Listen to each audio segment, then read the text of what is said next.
হাতে ক্যাচার, পায়ে gumboot, safety তো যথেষ্টই রয়েছে, কিন্তু তবুও সাপের সাথে এ কেমন আচরণ? তাও আবার সাপটা যখন ভয়ঙ্কর রাসেলস ভাইপার।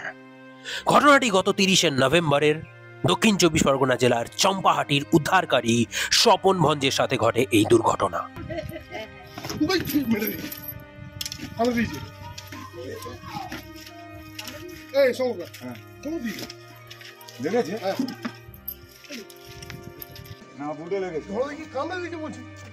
যদি আমি এটাকে দুর্ঘটনা না বলে বলতে চাই মারাত্মক বোকামি, নিজের জীবন নিয়ে ছেলে খেলা করা।